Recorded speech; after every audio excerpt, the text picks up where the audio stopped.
Alors, shalom à toutes et à tous de Melbourne.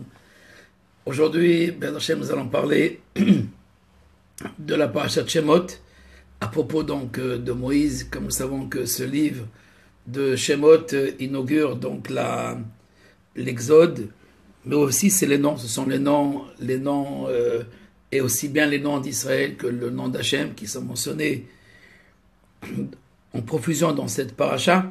Nous allons nous arrêter donc sur la personnalité donc de Moïse, Moshe Rabbeinu.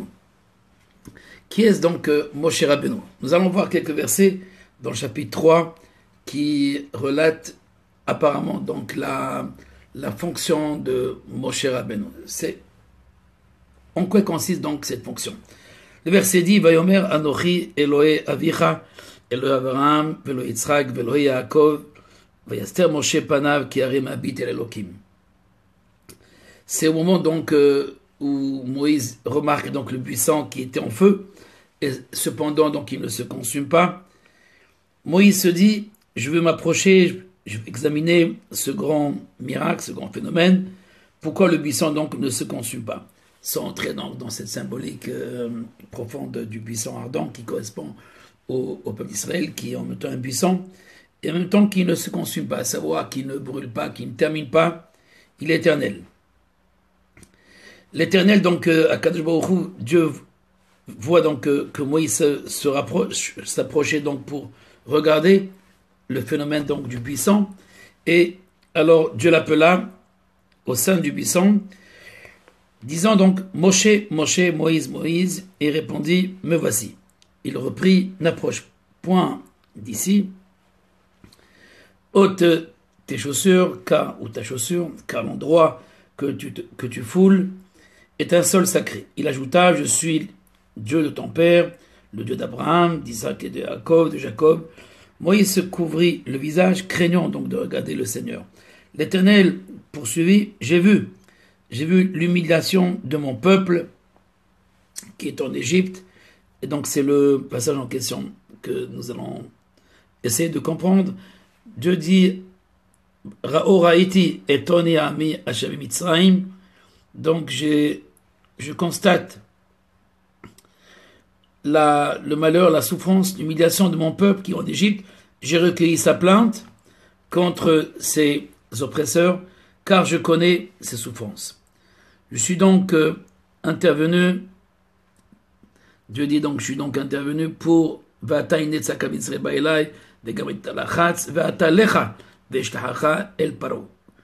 j'interviens pour le délivrer de la puissance égyptienne et pour le faire passer de cette contrée-là dans une autre contrée, dans une autre terre fertile et spacieuse, dans une terre ruisselante, donc de lait et de miel, où habite le Canéen, le Chiti, l'Amoréen, le Phérisien, etc. Oui, la plainte des enfants d'Israël est venue jusqu'à moi. Oui, j'ai vu la tyrannie dont les Égyptiens les accablent. Et maintenant, va. Dieu lui dit: Vayomer, ve'ata lecha be'shlacha el paro, ve'hotzi et ami bene Israël mi Mitzrayim. Et maintenant, Dieu lui dit donc à Moïse: vas-y, je te délègue vers Pharaon et fais que mon peuple, les enfants d'Israël, sortent de l'Égypte. Et là maintenant Moïse qui dit: Seigneur, pour quelle raison donc c'est moi qui dois partir? Pour quelle raison donc que suis-je pour aborder Pharaon et pour faire sortir les enfants d'Israël de l'Égypte? Donc c'est Moshe Rabbeinu qui se dit: envoie quelqu'un d'autre, je ne suis pas la personne. Il répondit: que suis-je? Donc au moment où Moshe donc se pose la question: pour quelle raison c'est moi que tu dois envoyer? S'il me demande, dit Moïse, quel est ton nom? C'est qui t'a envoyé? Comment s'appelle-t-il? Donc le Dieu qui t'envoie, il répondit: Ayez Asher Ayez, je serai avec toi et je serai qui je serai. Et Dieu lui dit: c'est que je serai avec toi et ceci te servira pour prouver que c'est moi qui t'envoie. Quand tu auras fait sortir ce peuple de l'Égypte, vous adorerez donc le Seigneur sur cette montagne même. Donc revenons sur l'idée principale. Enfin, dans ce verset, il y a donc l'essentiel. Veomer ki yeimar, je serai donc avec toi. Vezelecha ot, voici donc le signe, kanochi shelatira, le signe qui prouve que je t'envoie. Vous servirez donc le Seigneur sur cette montagne, donc la montagne, cette montagne sacrée, le mont Sinaï. On ne comprend pas très bien donc de quoi il s'agit. Dieu lui demande donc de faire sortir, il le délègue, sans trop lui demander la possibilité, ses possibilités. Donc il le lègue, de gré ou de force, tu dois y aller, tu dois libérer, tu es né pour ça, tu dois partir libérer donc mon peuple et le faire sortir d'Égypte. Et la preuve, donc le signe que c'est moi qui t'envoie, c'est que vous allez adorer l'Éternel, le Seigneur Dieu, sur cette montagne même, à savoir la place, le lieu où Dieu se dévoile à Moïse, il s'agit donc du mont Sinaï. Pour comprendre donc ce rapport, donc, nous avons apparemment donc deux fonctions, sortir le peuple et l'amener à servir Dieu, à connaître Dieu. Ils le connaissent déjà, mais ils ne le servent pas encore. Ils servent Pharaon, ils sont les esclaves donc de Pharaon, ils connaissent Dieu à peine par la foi, uniquement. Ils ne connaissent pas par la providence, ils ne le connaissent pas par l'Ashgacha.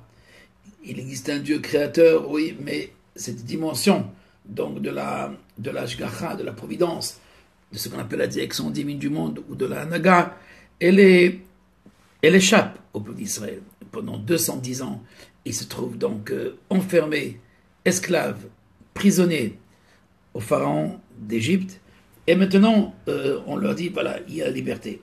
Quel est donc le but recherché?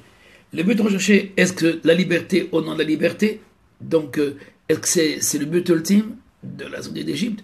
Ou bien non?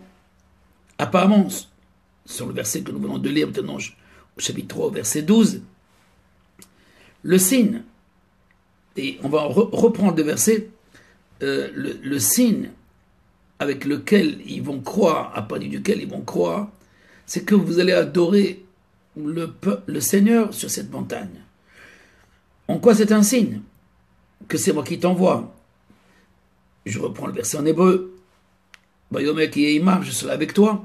Vezelecha ot, et voici donc la preuve ou le signe. Kanochi shelatira, que c'est moi qui t'envoie. Vous allez servir, donc recevoir la Torah, ici sur cette montagne qu'on appelle donc le mont Sinaï. Essayons donc de comprendre donc ce rapport, d'une part, la liberté qui est recherchée apparemment par le peuple d'Israël, comme pour tout prisonnier, chercher donc à sortir de l'Égypte, donc Bnei Chorin, d'être des hommes libres. Et d'autre part, nous avons aussi l'idée donc de recevoir la Torah. La question est la suivante. Que doit faire Moshe? Libérer le peuple juif ou leur donner et enseigner la Torah au peuple d'Israël? Ici donc nous avons, comme je disais tout à l'heure, apparemment deux fonctions qui sont une. Dans cette paracha, comme dans la suivante, nous allons voir un Moïse qui confronte le mal même, c'est-à-dire Pharaon. Il va faire donc les 10 plaies avec Aaron, son frère. Il va faire sortir le peuple d'Israël, il va les faire traverser la mer, et il va les amener 50 jours plus tard sur le mont Sinaï. Mais après ce 50 jours au mont Sinaï, ils vont recevoir la Torah, mais après, qu'est-ce qui se passe? Plus rien du tout. Moïse redescend 40 jours plus tard, il casse les tables de la loi, il y a le veau d'or comme nous le savons, et ensuite commence dans 40 ans donc dans cette Égypte, dans ce désert, 40 ans donc dans cette place où ne pousse rien du tout. Il ne s'agit plus donc de terre où coule le lait et le miel, comme il a promis, comme Dieu l'a promis, mais une terre aride où rien ne coule, il n'y a pas d'eau, il n'y a pas à manger. Il faut leur faire descendre le pain du ciel, la manne, et il faut leur donner donc de l'eau du puits de Myriam, et un peuple donc qui va traverser 40 ans dans le désert. Pourquoi? Ces 40 ans, disent nos maîtres, par rapport à notre enseignement, un homme ne peut saisir la pensée de son maître uniquement après 40 ans.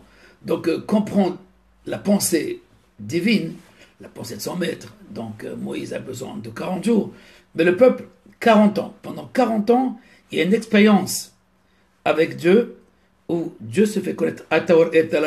D'ailleurs, à la fin, on va retrouver donc à la fin des 40 années dans l'île des Devarim, Moïse dit au peuple d'Israël,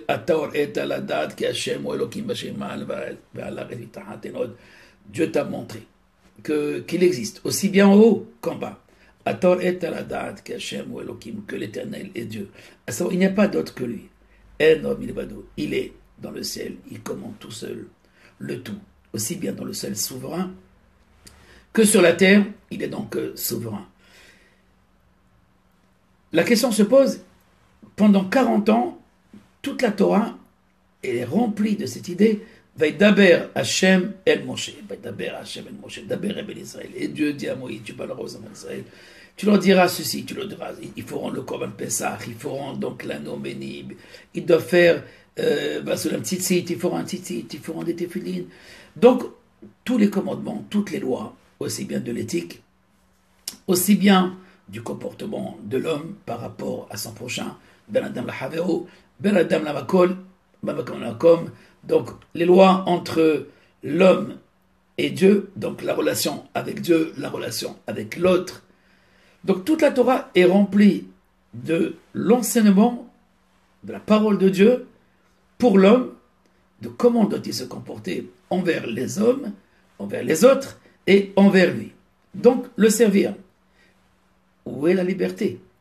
Ils sortent d'une prison, c'est vrai, qui s'appelle l'Égypte, pour entrer dans une autre prison apparemment, qui s'appelle Midbar, le désert. D'ailleurs, il y a même ceux qui comparent ce désert au désert des nations. Mais dans ce désert, dans ce Midbar, il y a le Medaber, il y a celui qui parle, donc l'être suprême, qui se révèle par la parole. On connaît Dieu uniquement par la parole. Vous n'avez pas vu d'image. Vous ne connaissez pas d'image. Vous n'avez pas vu mon image. Il n'y a pas d'image. L'oreiltem kol temuna. Mais il y a une autre leçon. Il n'y a pas d'image, mais il y a une parole, il y a un enseignement. Et cet enseignement, c'est l'enseignement de la Torah. Donc apparemment, je dis bien apparemment, le rôle de Moïse est celui donc d'éducateur. Éducateur, donc de nous éduquer un peuple qui va éduquer les nations. Éduquer le peuple, mais le rôle, ou le but plutôt, de la sortie d'Égypte, c'était pas la liberté. Est-ce que c'était pas pour rendre libre un peuple prisonnier, un peuple esclave, devient donc du jour au lendemain un peuple libre?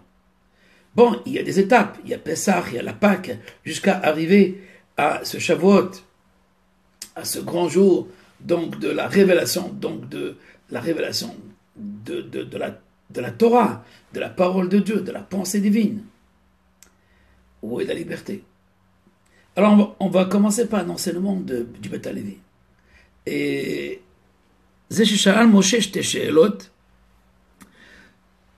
Moïse a posé donc deux questions, à savoir pourquoi mi anori, qui est l'air, qui suis-je pour m'envoyer donc chez Paro? Pourquoi moi? Vechi otzi bnei Israël mi Mitzrayim. Et comment puis-je faire sortir le peuple juif d'Égypte? Donc pourquoi moi? Et pourquoi et comment? Et surtout, comment dois-je faire sortir le peuple juif d'Égypte? Imaginez donc un homme qui reçoit donc le rôle de faire sortir un peuple, 600 000 hommes, 600 000 femmes, 2 millions de personnes ou 3 millions de personnes, avec les enfants, les hommes, les femmes et les enfants, les faire sortir, mais d'un peuple qui est, je dirais, le plus exceptionnel de la planète, c'est le peuple égyptien, et dans sa connaissance, et dans sa puissance. Et comment faire sortir Goy Mikerev Goy, un peuple, un petit peuple, mais d'un grand peuple, d'une superpuissance. Bon, sur ça, Itabe Midrash Rabbah, dit le Beth Halevi, on nous enseigne dans Midrash Rabbah, dans cette paracha, Al-Pasuk HaChodesh Zelachem, Shama Moshe, Vechi Ani Hu, Shekatubo, Dan Anochi, Shetem Shelecheni Legoalam. Suis-je la personne sur laquelle il est écrit, je vais les juger pour les faire sortir. C'est pas toi qui as promis à Yaakov, Vechen Amarta Yaakov, Anochi Ele Gamale. Tu as dit à Yaakov, c'est moi qui va te faire monter d'ici. Donc quand Jacob est descendu avec ses enfants en Égypte, tu as promis, c'est toi qui vas les faire monter. Et après tu me dis, c'est moi qui dois le faire sortir. En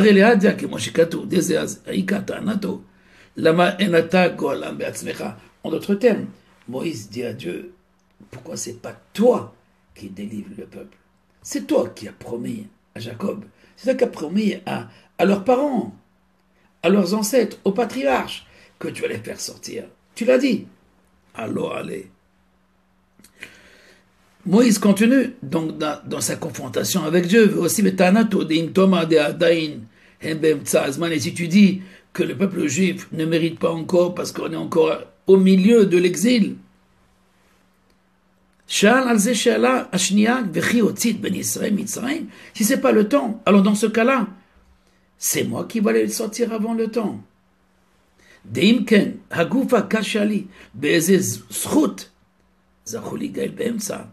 Par quel mérite ils pourront sortir au milieu de l'exil? Donc c'est ça, en fait, les deux questions. Donc, encore une fois, d'après le Beth Halevi, Rabbi Chaim de Brisk qui explique qu'en fait, la première question de Moïse, n'est-ce pas toi qui dois faire sortir? Et donc pourquoi moi? Et deux, même si tu dis, donc Moïse dit à l'Éternel, même si tu dis que le temps n'est pas arrivé que je les fasse sortir, mais toi par contre, tu peux anticiper la délivrance. Donc tu peux les libérer maintenant. Tu peux les délivrer. Tu peux être le rédempteur et donc les faire sortir maintenant. Et donc même sans écoute. Moïse dit, et sans écoute comment? Sans mérite. Et s'il y a un mérite, dans ce cas-là, Tigala mata be'atzmecha, délivre-les toi-même. C'est donc les paroles du Midrash que nous rapporte le Beth Halevi. Au fait, ces deux questions, comme je disais tout à l'heure, correspondent à une seule question. Mais le tout, c'est au fait, c'est de s'éclipser, c'est de dire, n'envoie pas un délégué, il est préférable que c'est toi qui les délivre. Par un miracle. Et là, la réponse de Dieu qui vient. Donc voici le signe que c'est quand même moi qui t'envoie. Parce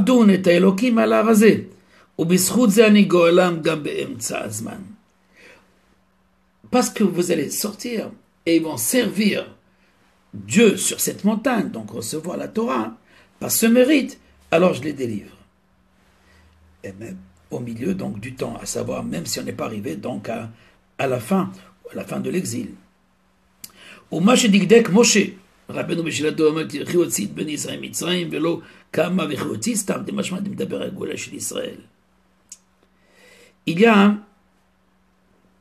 ici bien entendu quelque chose qui sont reliés, corollaires. D'une part, la liberté avant le temps, la libération. Il y a une libération qui n'est pas qui est liée donc à un temps maximum, à savoir, comme disent les maîtres, il y a Be'ita, il y a le temps donc final, le temps, la date fatidique qu'on attend pour la délivrance. Mais il y a le Arishana, donc cette anticipation donc de avant le temps, de sortir avant le temps. Mais pour cela, il faut la Torah, comme si la Torah elle venait uniquement pour anticiper, pour vivre déjà la délivrance. Il est vrai qu'il y a un enseignement de nos maîtres à propos donc, de la délivrance ou de Ben Chorin, d'homme libre, que En lecha Ben Chorin est la Mishosek Batorah. La Mishnah dans le Sachet Avot nous enseigne qu'il n'existe pas d'homme libre.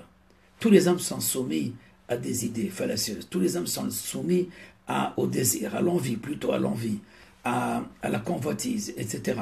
Et donc ils ne sont pas libres. On est soumis à un système qui soit parvenu par des gènes ou par des idées donc fallacieuses, mais peu importe. D'où viennent ces idées? Nous sommes soumis à tous à des pouvoirs étrangers, à des forces étrangères, à des lois étrangères, à des principes étrangers. Et apparemment, il n'y a rien d'étranger à Dieu, vous allez dire. Mais oui, mais il y a ce qu'on appelle des principes qui sont camouflés, qui sont cachés par la clipa, par l'écorce.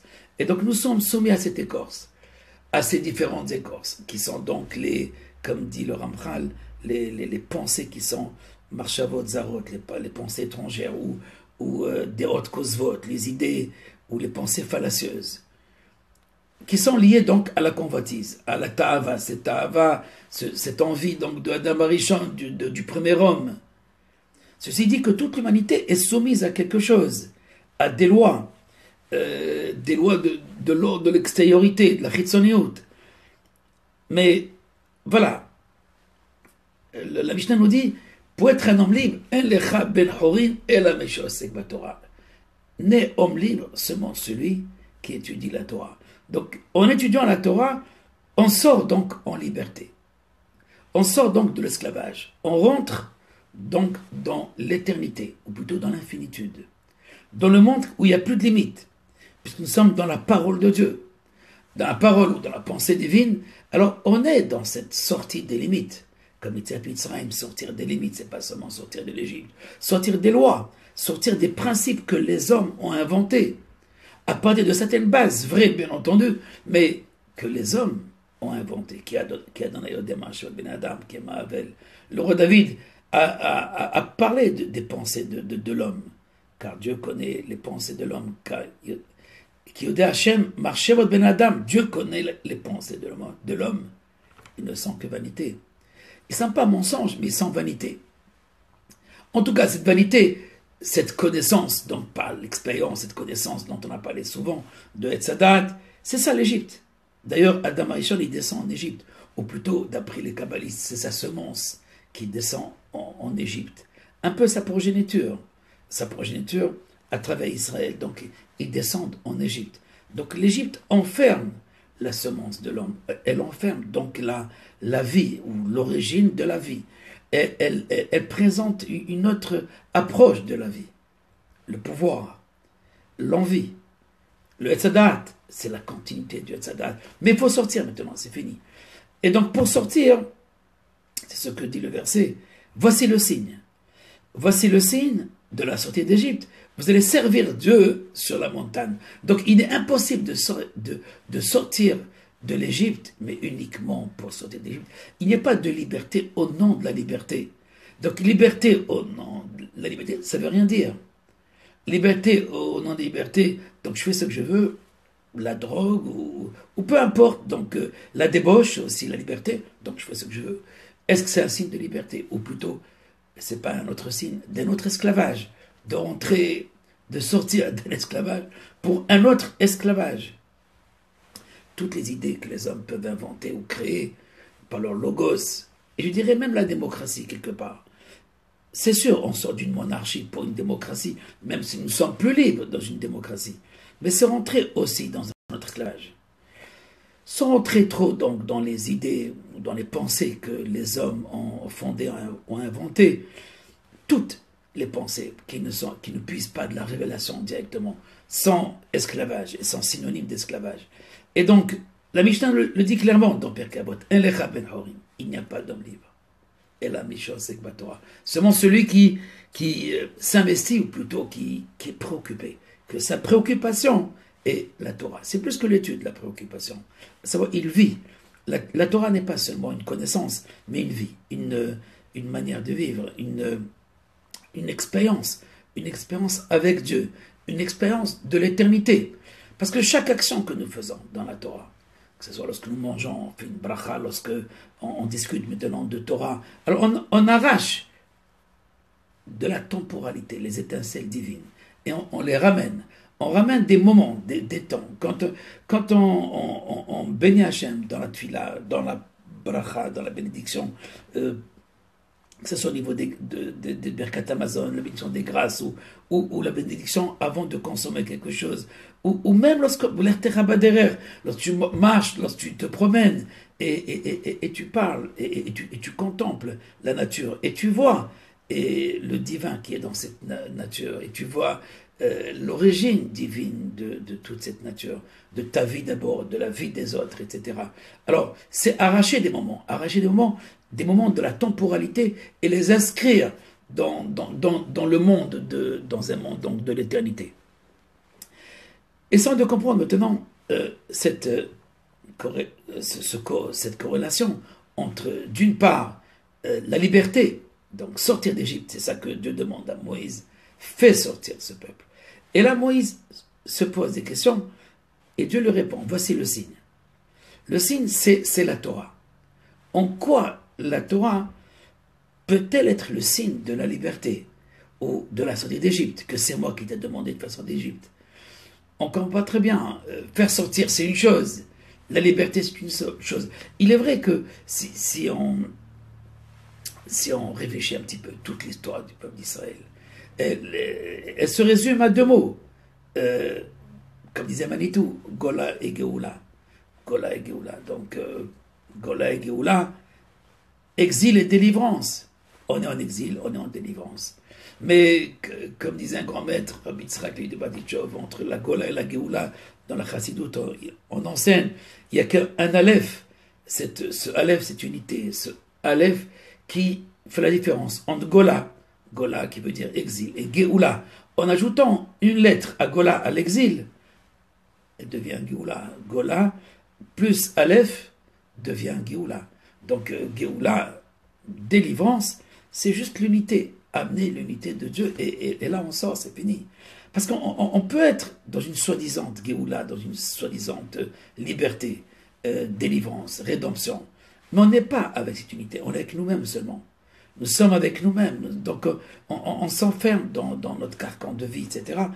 Dans ce cas-là, on n'est pas dans cette délivrance, on est dans une pseudo-délivrance.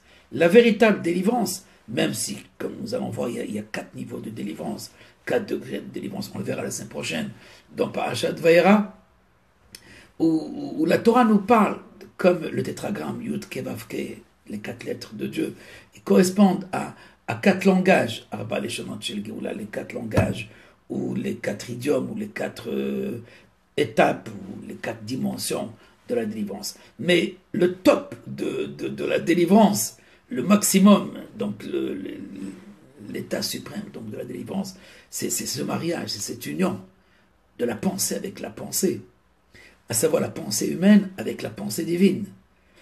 La carte au trême, comme un homme prend une femme comme épouse, et la femme qui se marie avec l'homme, l'homme qui se marie avec la femme, cette union, c'est le but ultime même de la délivrance. Donc, c'est Dieu qui prend un peuple et qui se marie avec un peuple, qui se rattache avec un peuple. Revenons donc au rôle véritable de Moïse. Qu'est-ce qu'il doit faire Moïse? Et c'est ça, ces questions pertinentes. Qu'est-ce que je dois faire? Comment vont-ils croire que c'est moi? Alors Dieu lui dit, voici le signe. Le signe, c'est la Torah. Le signe de la délivrance, le signe que c'est toi. Donc Moïse, lui, il est celui qui va apporter la Torah. Et la Torah nitna, la Torah n'a été donnée qu'à Moïse, disent nos maîtres.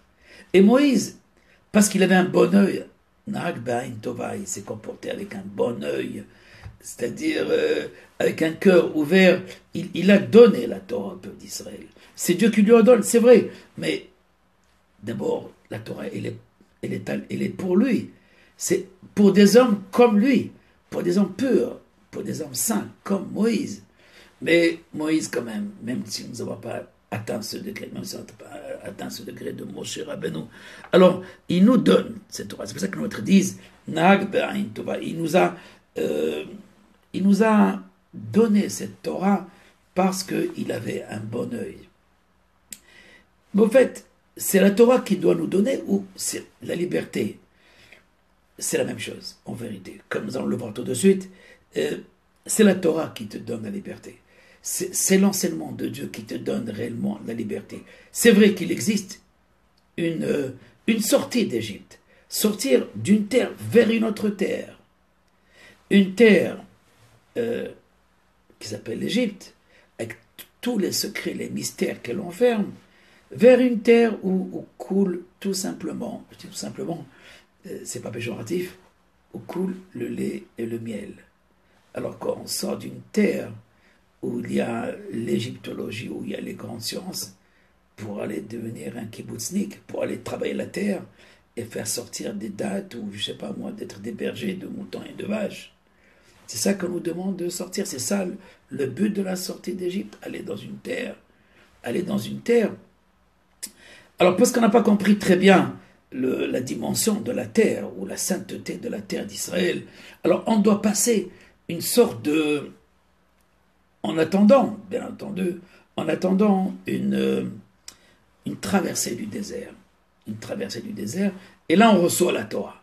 On reçoit la Torah pour saisir la terre, saisir la matérialité, saisir la sainteté qui est enfermée dans la matérialité. Au fait, de ne pas s'engouffrer encore dans la matérialité, de ne pas rentrer dans la terre encore matérielle.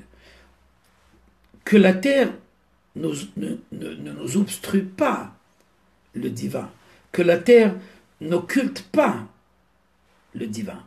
Alors pour cela, il faut donner la Torah. Il faut donner la Torah, donc la parole de Dieu. Et je dirais même une Torah enseignée, parce que en vérité 40 jours étaient suffisants, 40 jours d'attente dans le silence. On aurait pu donc atteindre cette Torah après 40 jours. Mais non, ces 40 jours vont devenir les 40 jours d'exploration pour explorer la terre. Et ces 40 jours vont devenir 40 ans dans le désert. Yom Lashana. Pour chaque jour, 1 an. Donc 40 ans dans le désert, pour faire quoi? Pour cette loi orale maintenant. C'est pas suffisant, la loi écrite. Il ne faut pas se bloquer dans l'écrit, il y a au-delà de l'écrit. Il y a donc ce que cache l'écrit. Et qu'on ne peut pas dire, ni en un jour, ni en 1 heure, ni en 1 an, ni en 10 ans, ni en 20 ans. C'est Kol Velo Yassaf. Une parole qui ne termine jamais. Une parole qui ne termine pas. Kol Velo Yassaf.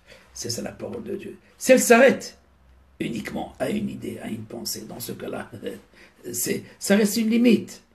On rentre dans les limites. Non, c'est une parole, bien sûr, qui a son sens littéral, qui a son sens au 1er degré, au 2e degré, au 3e, au 4e, mais plus que 4e, 4 millions de degrés, 4 milliards de degrés, jusqu'au monde des mondes, le monde de l'émanation, etc. Et ça ne se termine pas.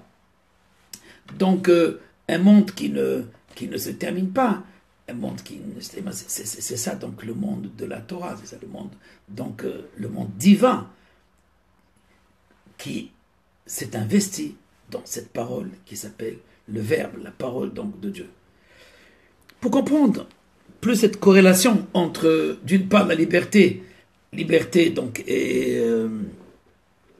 liberté et Torah, liberté et éducation, donc éducation divine, le Midrash Anelam dans le Zohar, Tachazé,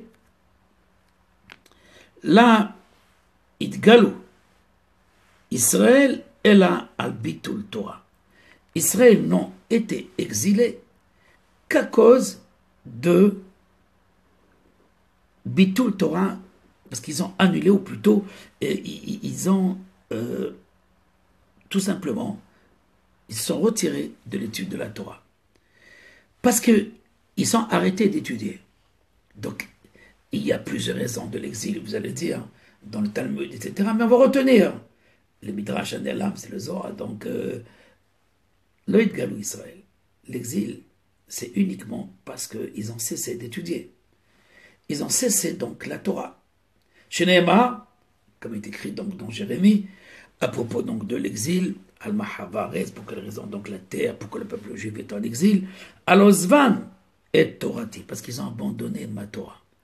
Abandonné la Torah, donc Amakal Baruch Dieu dit Begelot Rishonot, Chazou, dans les premiers exils, ils sont revenus sans le mérite de la Torah, c'est-à-dire par le mérite d'Abraham, d'Isaac et de Jacob.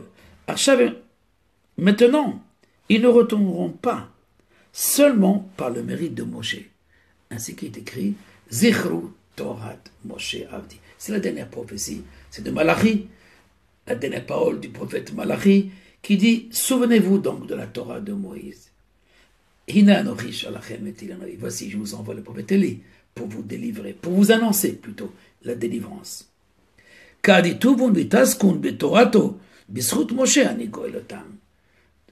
on commencera donc à étudier donc la Torah, alors par le mérite de Moïse, je les ferai sortir.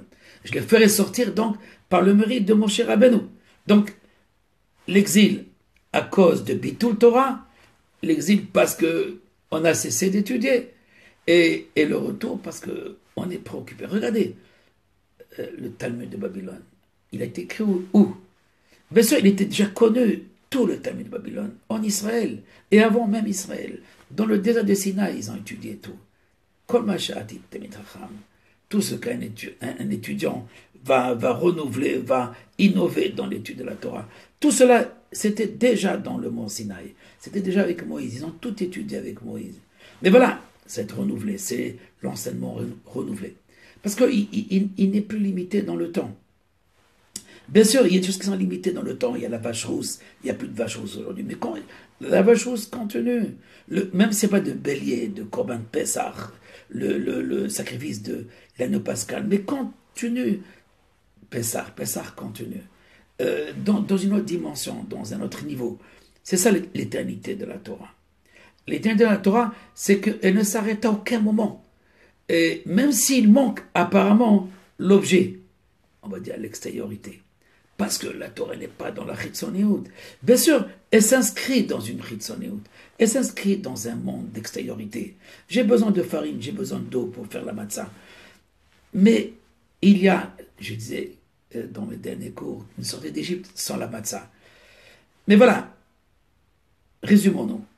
Il y a une sortie d'Égypte. Dieu donc demande à Moïse de nous faire sortir de l'Égypte. Et c'est un acte qui est physique, matériel. Sortir d'Égypte pour entrer dans une terre d'Israël, dans la terre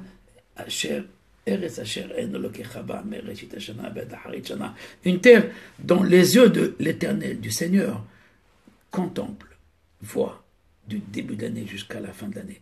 Une terre où vous allez vivre l'Ashgacha. L'Ashgacha, c'est-à-dire la providence. Jusqu'à présent, donc, cette providence, ou ce que le Ramchal explique, l'Ichud Shlita, cette direction du gouvernement, elle n'est que théorique dans l'exil. Dans l'exil, c'est quoi l'exil? C'est pas l'exil de Dieu, c'est l'exil de la direction, ou plutôt de la connaissance de la direction divine du monde. Quand on parle d'exil, au fait, c'est l'exil de la Shrina, de la présence divine. Ce n'est pas l'exil de l'être suprême, parce que l'être suprême, il est partout. Il est en Égypte, il est au Maroc aussi, il est en France aussi, il est en Russie aussi, il est partout. Il est omnipotent, il est omniscient. Ça, c'est l'être suprême. C'est l'être transcendant. C'est le créateur. Mais c'est aussi l'être qui est présent partout. Pour celui qui veut bien le chercher, pour celui qui veut bien ouvrir les yeux, celui qui veut bien s'éloigner de la perception des sens. Non pas pour couper avec la perception des sens, mais pour retrouver autrement nos véritables sens. Il faut d'abord trouver le sens essentiel. Le sens essentiel qui est celui de Etz HaChaim, qui est l'origine même de la vie, l'arbre de vie, la source de vie, qui est la Torah, qui est le Sinaï, qui est la révélation.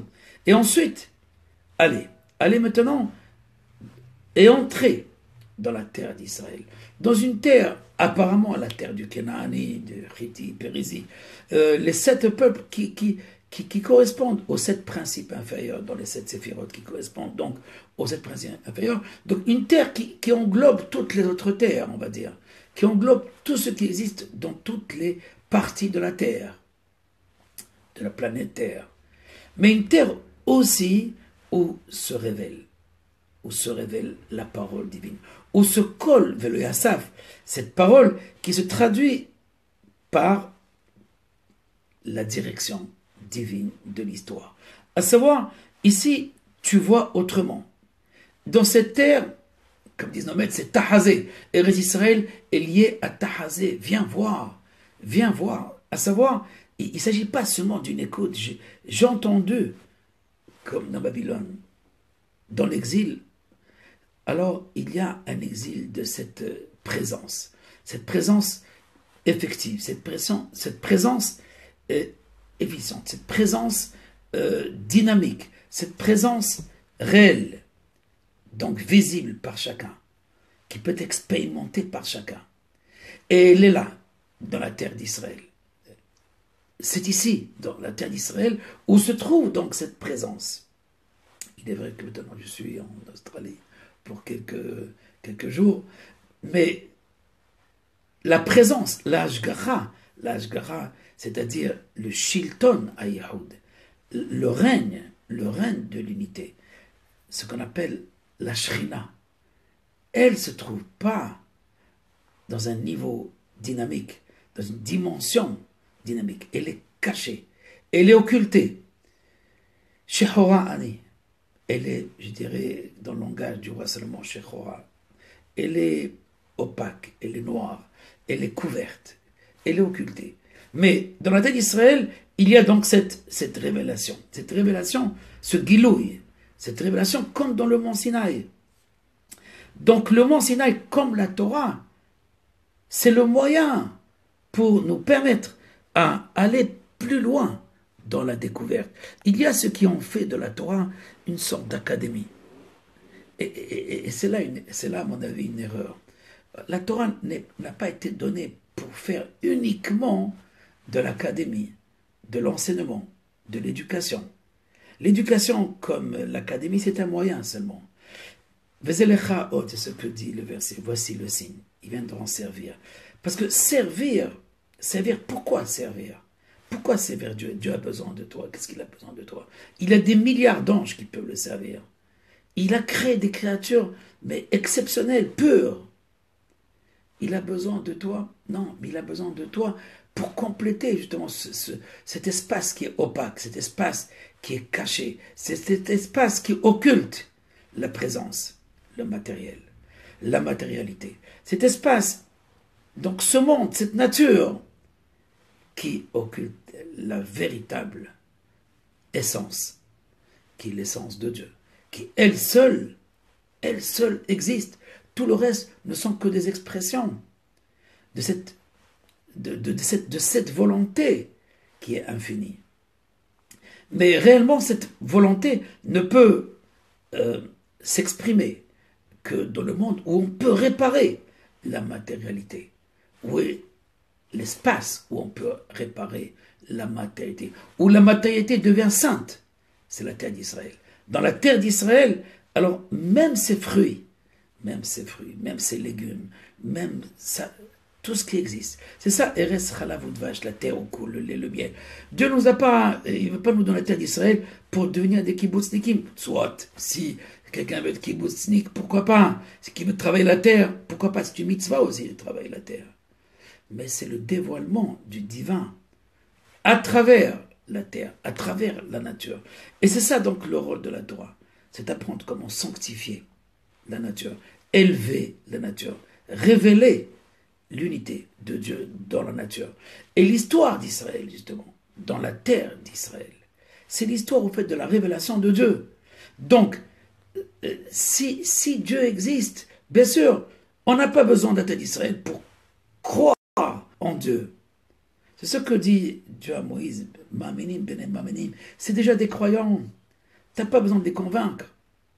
Oui, mais il y a une chose qu'il faut les convaincre, que Dieu se trouve aussi sur la terre, que Dieu se trouve sur le ciel, ou dans le ciel, ou au-dessus du ciel, peu importe, qu'il se trouve en haut. Il n'y a aucun problème. Même les physiciens y croient maintenant. Et il y a un début, il y a une origine. Même pour Aristote, il y a un moteur du monde. Bon, un moteur immobile, mais c'est pas important. Il y a une origine du monde. Il y a une cause. Il y a la cause des causes. Mais est-ce qu'il y a la cause de la nature? Mais à part la nature elle-même, oui. Il y a le Dieu transcendant qui travaille aussi et qui œuvre pour amener la nature et surtout l'homme, l'essentiel de la nature, à la complétude, à la shnemut. C'est ça le travail de Dieu. Le travail de Dieu, c'est d'amener, de continuer cette création, de l'amener au degré de l'éternité. Mais pour cela, il invite l'homme. Il invite l'homme de quitter l'Égypte, de quitter l'esclavage, de quitter les idées fallacieuses, de quitter la matérialité pour la matérialité, de quitter la liberté au nom de la liberté. C'est la foutaise. La liberté, elle est ben horin. Parce que comme nous avons dit tout à l'heure, tu n'as pas d'homme libre. Seulement celui qui étudie la Torah, seulement celui qui sait s'associer justement à l'origine même de cette nature, qui est donc la parole de Dieu, qui est donc la Torah. Donc la Torah nous permet de comprendre la liberté, de comprendre l'homme en tant qu'humain. Parce que la Torah uniquement comme académie, comme éducation, en fait, elle ne sert à rien du tout. C'est empaqueté, c'est emmagasiné, donc des connaissances. Mais c'est Torah qui t'amène à cette liberté. T'amener à cette liberté. Donc la liberté, c'est le but. Mais pas la liberté au nom de la liberté. La liberté du Sinaï, la liberté de sortir des limites pour atteindre l'infini. La liberté pour sortir du règne de la quantité, pour prendre encore un enseignement de René Guénon, sortir du règne de la quantité pour entrer dans le règne de l'unité. Et c'est justement cette sortie d'Égypte qui est le règne de la quantité, le règne des vases, c'est les kelim. Pour entrer dans la terre d'Israël, Eretz Asher Ene Elokecha Ba, la terre où les yeux de l'Éternel la fixent. La terre d'Israël, elle est comme une femme. Elle est comme une femme par rapport à un homme. Une femme par rapport à Dieu. Donc c'est la Shrina, c'est sa présence. Elle est là. Kisham Tziva Adonai et Beracha. Car c'est là-bas où Dieu a ordonné la bénédiction. Donc c'est là-bas où il y a la révélation réellement. La révélation dans le Sinaï, elle est temporaire, elle est éphémère. Le but, c'est pas le Sinaï. Le Sinaï, c'est un passage. Donc même ceux qui font de la Torah un but, je dirais même, c'est de la Vodazara, c'est l'idolâtrie. C'est pas moi qui le dis, c'est dans le traité à Vodazara. La Gemara dit, Kol mi she'omer she'en li el la Torah, domé, celui qui dit que je n'ai que la Torah. Voilà, la Torah, c'est ma vie. Alors, c'est vrai que la Torah, c'est la liberté. La Torah, elle te sort des limites. Parce que c'est la parole de Dieu qui est infinie. Donc, sa parole, elle te sort des limites qui sont de la nature, qui sont donc de l'ordre du Tzimtzum. Donc, tu sors du Tzimtzum. Tu sors de cette rétraction, de cette contraction, de cette limite. Mais c'est pour revenir encore dans un autre monde de limites. Alors, dans ce cas-là, on s'enferme. C'est pour dévoiler la nature. C'est pour dévoiler le divin qui est dans la nature. C'est ce qu'on appelle donc l'immanence. C'est pas suffisant la transcendance. C'est pas suffisant de croire dans le Dieu transcendant. Donc Dieu au-dessus. Dieu créateur, Dieu au-dessus de tout. Mais il y a cette autre dimension qui s'appelle la Shrina, la présence, l'immanence.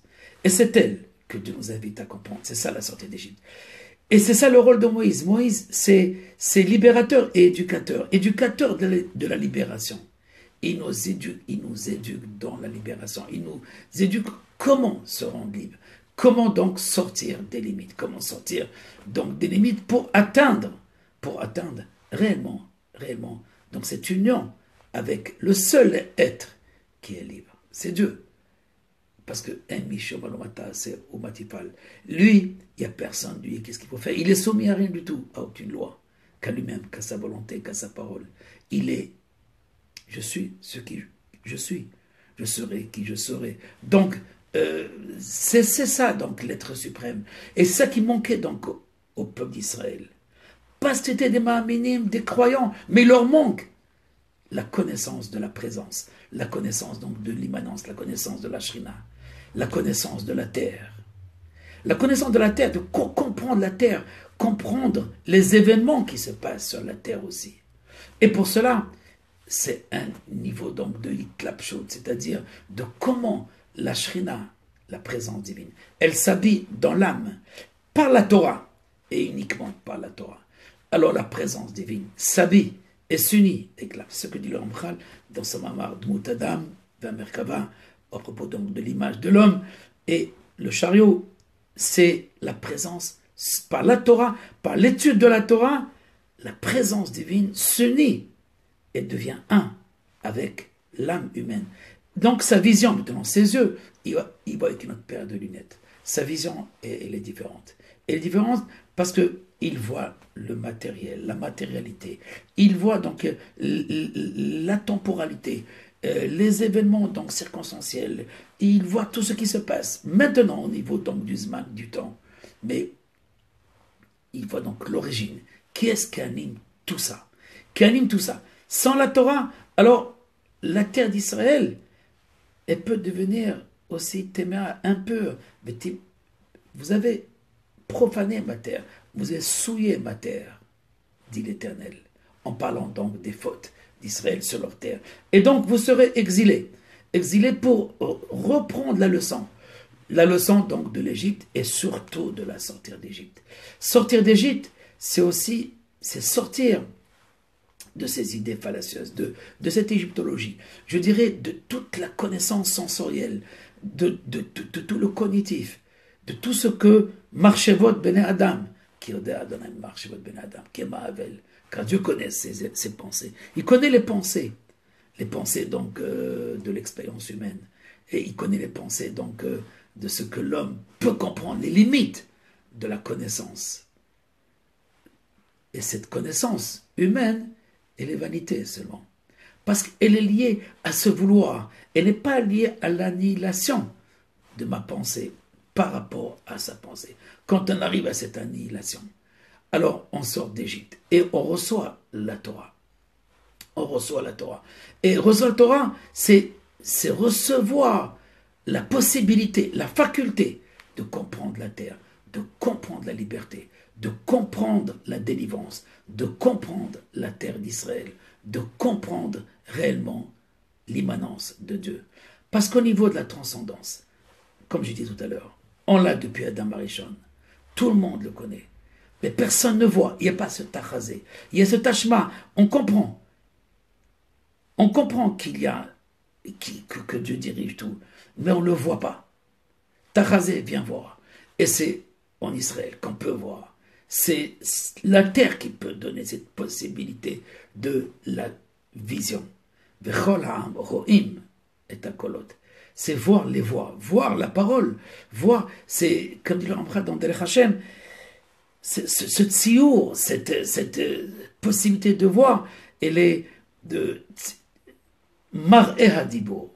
Voilà, dans ces termes du Rambam de Derech Hashem, mar'eh hadibo, qui veut dire la visualisation de la parole. Que la foi ne s'arrête pas seulement à une parole, à une compréhension, donc à une théologie, mais à une vie, à une vie. Et cette vie, c'est la Torah d'Eretz Israël. Et c'est pour cela que Moïse a ce double rôle. Ce double rôle qui est la libération, la rédemption, la délivrance et l'éducation du peuple d'Israël. Mais l'éducation du peuple d'Israël n'est qu'un moyen pour arriver à la délivrance. Parce que le but, c'est la délivrance que nous avons vue dans le verset. C'est pour sortir le peuple d'Égypte. Tout le but n'est que pour ça, c'est sortir.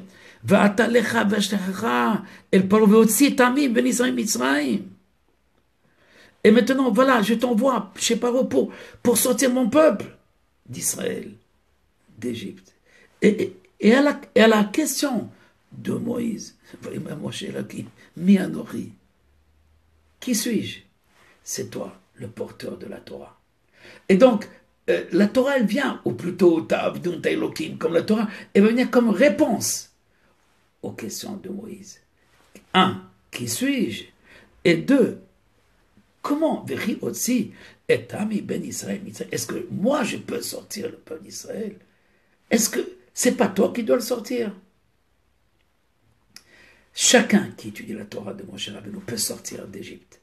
Chacun qui étudie cette Torah, cet enseignement de la délivrance, cet enseignement de la Torah de la liberté, c'est pas la Torah de l'éducation. C'est pas, oui, il faut passer par l'éducation, donc par la connaissance. Ce sont les 40 jours qui vont devenir 40 ans et qui vont devenir 2000 ans plus tard. Parce qu'on n'a pas su s'attacher à cette présence divine. On a détruit les temples, le temple de Jérusalem. On le reconstruit maintenant. On le reconstruit par le retour du peuple juif vers sa terre, le retour du peuple juif vers sa Torah et vers sa terre. Et ce qui permet donc de visualiser, voir, vivre cette immanence, vivre cette présence. Voilà donc pour notre premier cours sur ce livre de Shemot qui inaugure donc l'exil, la rédemption, l'éducation, la Torah, et en espérant, Be'ezrat Hashem, que nous continuerons donc notre prochain cours. Je pense que la semaine prochaine, ce sera pour le même jour et à la même heure, tout le temps que je suis encore dans cet exil de Melbourne, et à très bientôt pour notre prochain cours. Shalom et à bientôt. Kol Tov.